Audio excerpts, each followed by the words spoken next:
बिस्मिल्लाहिर्रहमानिर्रहीम अस्सलाम वालेकुम। मेरा नाम डॉक्टर एहसन है और आज हम जानेंगे classification of animals based on their tissue layer and based on their symmetry के बारे में।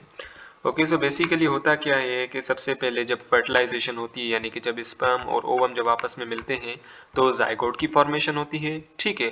और जो जायगोट है ना वो आगे चल के एम्ब्रियो में कन्वर्ट हो जाता है। अब इस एम्ब्रियो के अंदर बेसिकली तीन लेयर्स होती हैं, ठीक है ना। ऐसा समझ लें इस एम्ब्रियो के अंदर तीन मेम्ब्रेन्स होती हैं, ठीक है। एक होती है एक्टोडर्म, दूसरी होती है मीजोडर्म और तीसरी होती है एंडोडर्म, ठीक है ना। ये जो ऊपर वाली है इसे बेसिकली हम कहेंगे एक्टोडर्म, बीच वाली जो है इसे बेसिकली हम कहेंगे मीजोडर्म और जो नीचे वाली है इसे बेसिकली हम कहेंगे एंडोडर्म, ठीक है ना। अब ये जो तीन लेयर्स है ना इन्हें बेसिकली हम कहते हैं जर्म लेयर्स, ठीक है ना। इन्हें बेसिकली हम कहते हैं जर्म लेयर्स। ये तीनों क्या हैं? ये तीनों बेसिकली जर्म लेयर्स हैं। एक्टोडर्म भी जर्म लेयर है, मीजोडर्म भी जर्म लेयर है और एंडोडर्म भी जर्म लेयर है। अब बेसिकली इन्हीं जर्म लेयर से आगे चल के मुख्तलिफ ऑर्गन्स जो है ना वो डेवलप होते हैं, ठीक है।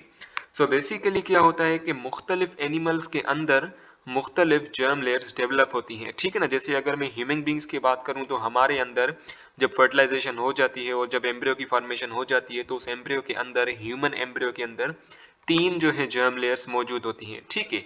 लेकिन जो बिल्कुल सिंपलेस्ट एनिमल्स है ना जैसे कि स्पंजेस हो गए, ठीक है ना। स्पंजेस क्या है? ये सिंपलेस्ट एनिमल्स हैं। ये फाइलम पोरीफेरा के अंदर हम बहुत डिटेल में पढ़ेंगे।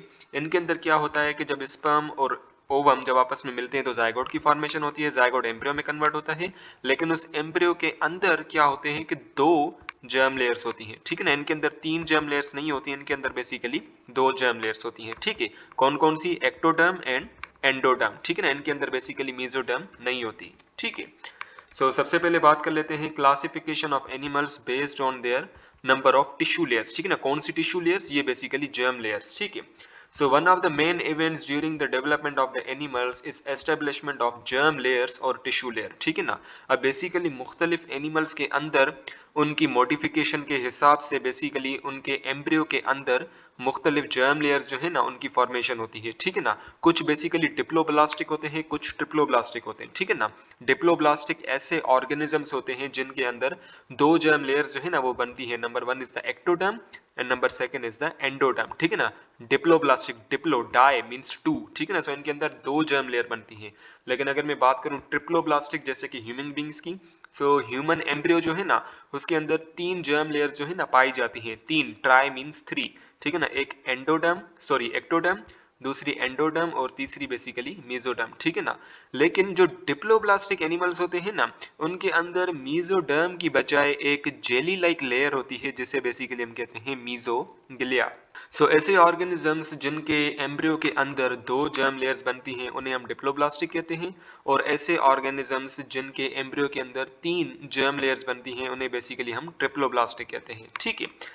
From which all other structures are drive, ठीक है ना। अब बेसिकली इन्हीं जर्म लेयर से आगे चल के मुख्तलिफ ऑर्गन्स की फॉर्मेशन होती है, ठीक है।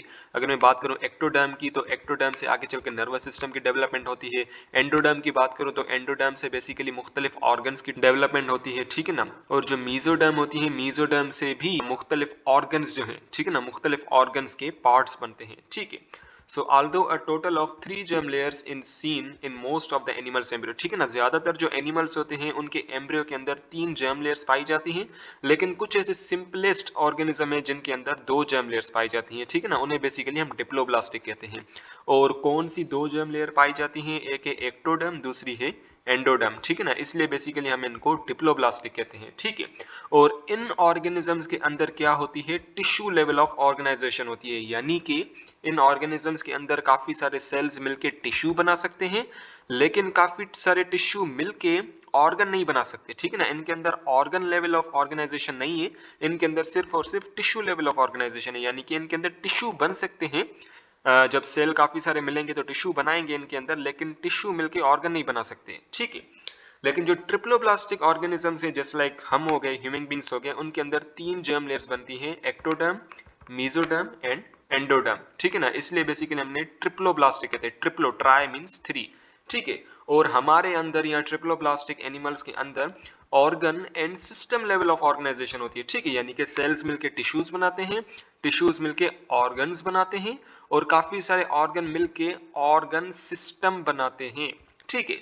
और जो एग्जाम्पल है ट्रिप्लोप्लास्टिक एनिमल्स के, जैसे लाइक प्लेटीहेल्मिन्थस, कॉर्डेट्स, ये हम आगे चल के डिटेल में स्टडी करेंगे। ठीक है। Now let's talk about the classification of animals based on their symmetry. अब सिमेट्री के हिसाब से हम मुख्तलिफ ऑर्गेनिजम्स को मुख्तलिफ ग्रुप्स में डिवाइड करें। अच्छा, अब ये सिमेट्री है क्या? Basically suppose this is an organism, ठीक है ना, ये अगर मैं ह्यूमन बीइंग को ही ले लूं, okay, so this is a human being, और ह्यूमन बीइंग का जो सेंट्रल वाला पार्ट है ना, अम्बिलिकस, ठीक है ना, दिस इज द अम्बिलिकस। अब बेसिकली अम्बिलिकस, ये जो सेंट्रल पार्ट है, इसके अराउंड ऑर्गन्स कैसे अरेंज हुए हुए हैं, ठीक है। सो बेसिकली इस सेंट्रल पॉइंट के अराउंड कैसे ऑर्गन्स की अरेंजमेंट हुई है, उसे बेसिकली हम सिमेट्री कहते हैं। ठीक है।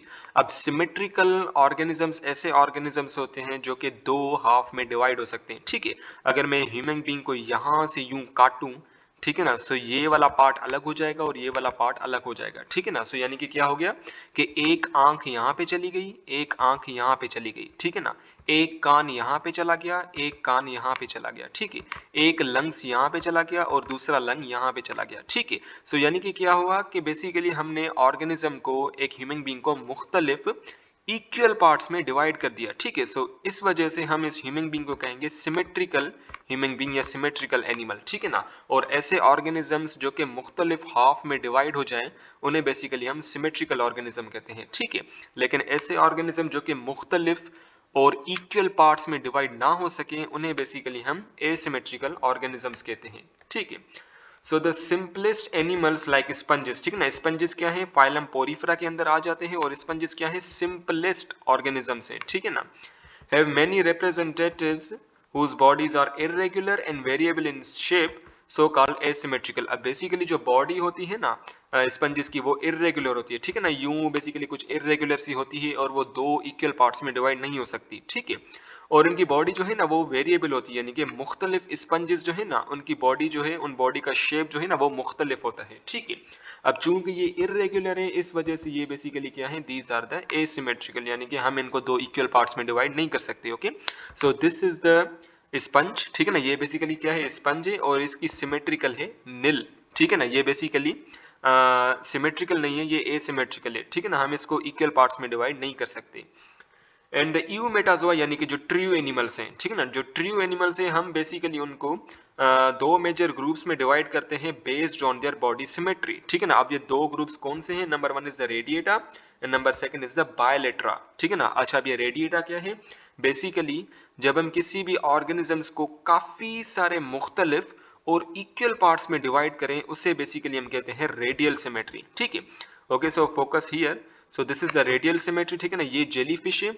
हमने जेलीफिश को क्या किया कि यहां से बेसिकली हमने इसको काटा, यहां से भी काटा और यहां से भी काटा। ठीक है ना, हमने बेसिकली इसके चार पार्ट्स कर दिए, part number 1, part number 2, part number 3 and part number 4। ठीक है ना। अब ये जो चारों पार्ट्स हैं, ये बेसिकली क्या है, these are the equal parts. ठीक है ना, ये 100% इक्वल है, and this is the central point. ठीक है ना, ये बेसिकली क्या है, this is the central point. So ऐसा ऑर्गेनिजम्स जिसको हम मुख्तलिफ और काफी सारे मुख्तलिफ इक्वल पार्ट्स में डिवाइड करें, उसे बेसिकली उस ऑर्गेनिज्म को हम कहते हैं रेडिएटा, और इस सिमेट्री को हम कहते हैं रेडियल सिमेट्री। यानी कि एक ऑर्गेनिज्म को हम काफी सारे मुख्तलिफ पार्ट्स में डिवाइड कर रहे हैं, लेकिन मुख्तलिफ इक्वल पार्ट्स में। ठीक है। So a radial animal has a top and a bottom और an oral end an aboral side. अब बेसिकली जो रेडिएट्स होते हैं ना, radiates, so this is the example of starfish. Starfish क्या है, ये भी बेसिकली एक रेडिएट ही है। इसका एक होता है अबोरल सरफेस, यानी कि जो ऊपर वाला सरफेस होता है उसे बेसिकली हम अबोरल सरफेस कहते हैं। लेकिन आप इसी ही स्टारफिश को पलट दें, उल्टा कर दें, सो ये बेसिकली इसका होगा ओरल सरफेस। ठीक है। अब जो अबोरल सरफेस है, उस पे यहाँ पे जो सेंट्रल पॉइंट आपको दिखाई दे रही है ना, दिस इज द मेट्रीफोराइड। ठीक है। और जो ओरल सरफेस है, ओरल सरफेस पे यहाँ पे जो आपको सेंट्रल पार्ट दिखाई दे रहा है, दीज आर इट्स माउथ। और ये जो आप काफी सारे देख रहे हो ना, these are its tube feets. ठीक है। सो जो रेडिएट्स होते हैं, उनका बेसिकली एक अबोरल सरफेस होता है, दूसरा बेसिकली ओरल सरफेस होता है। ठीक है। लेकिन इनके पास कोई भी हेड नहीं होता। ठीक है ना, ये जो स्टारफिश है, इसके पास ना तो कोई हेड होता है, ना तो इसके पास कोई रियर एंड होता है। रियर एंड यानी कि जो पीछे वाला पार्ट, बैक वाला पार्ट, ठीक है ना, इसके पास कोई पीछे वाला पार्ट नहीं होता, ना ही इसके पास कोई राइट साइड या लेफ्ट साइड होती है। अब इसको मैं आसान अल्फाज में ऐसे समझाऊं, बेसिकली सपोज ये ह्यूमन बीइंग है, ठीक है। अब ह्यूमन बीइंग क्या है, ह्यूमन बीइंग में है बायलैटरल सिमेट्रिकल, ठीक है ना। अब बायलैटरल क्यों बोला, बेसिकली हम इस ह्यूमन बीइंग को दो इक्वल पार्ट्स में डिवाइड करें, ठीक है ना, by means two, so basically हम ह्यूमन बीइंग को दो इक्वल पार्ट्स में डिवाइड कर रहे हैं। अब ये हो गया इसका लेफ्ट वाला पार्ट, ये हो गया इसका राइट वाला पार्ट। अब चूंकि जो रेडिएट्स जो होते हैं उनको बेसिकली हम राइट और लेफ्ट पार्ट में डिवाइड नहीं करते, ठीक है ना, हम उनको काफी सारे मुख्तलिफ पार्ट्स में डिवाइड करते हैं, सिर्फ राइट और लेफ्ट पार्ट में डिवाइड नहीं करते, ठीक है ना। सो इस वजह से यहाँ पे लिखा गया है कि इनके पास कोई पार्टिकुलर लेफ्ट या राइट साइड नहीं होती, ठीक है। लेकिन जो अदर मेंबर्स हैं यूमेटाजोआ के, जैसे लाइक बायलैट्रिया, उनके पास होती है बायलैटरल सिमेट्री, ठीक है ना, जैसे मैंने आपको ह्यूमन बीइंग का एग्जांपल बताया। So a bilateral animal has not only a dorsal और टॉप साइड एंड वेंट्रल और bottom side but also an anterior end as well as the posterior surface. अब बेसिकली जो ह्यूमन बीइंग होते हैं, human being का एक तो ऊपर वाला पार्ट होता है जिसे हम डोर्सल पार्ट कहते हैं, ठीक है ना, एक नीचे वाला पार्ट होता है बॉटम वाला पार्ट जिसे हम वेंट्रल पार्ट कहते हैं, ठीक है ना। ह्यूमन बीइंग का पार्टिकुलर हेड भी होता है, और जो मुख्तलिफ एनिमल्स हैं, ह्यूमन बीइंग तो नहीं लेकिन जो मुख्तलिफ एनिमल्स है जैसे लाइक डॉग्स हो गया, कैट्स हो गया, उनके पास टेल भी होती है, ठीक है। अब डोर्सल साइड वो वाली साइड होती है जो कि आसमान की तरफ होती है, और वेंट्रल साइड ऐसी साइड होती है जो कि जमीन की तरफ होती है, ठीक है। अब इसको मैं ऐसे समझाऊं कि सपोज ये एक ह्यूमन बीइंग है, ठीक है ना, ये ह्यूमन बीइंग है, ये इसकी टांगे हैं, ठीक है ना। अब सपोज कि ये बेसिकली नमाज पढ़ रहा है और ये नमाज के लिए नीचे झुका है, ठीक है। अब बेसिकली ये जो इसकी पीठ है ना, ये जो पीछे वाली, इससे बेसिकली हम कहेंगे डोर्सल सरफेस जो कि आसमान की तरफ है ऊपर, और जो इसका पेट है ये वाला जो साइड, इसे बेसिकली हम कहेंगे वेंट्रल साइड जो कि जमीन की तरफ है, ठीक है। सो बेसिकली ह्यूमन बीइंग का डोर्सल वाला साइड भी होता है, वेंट्रल वाला साइड भी होता है, ह्यूमन बीइंग का पार्टिकुलर हेड भी होता है, टेल तो नहीं होती, टेल बेसिकली और जो दूसरे मुख्तलिफ जानवर हैं उनके पास होती है, ठीक है।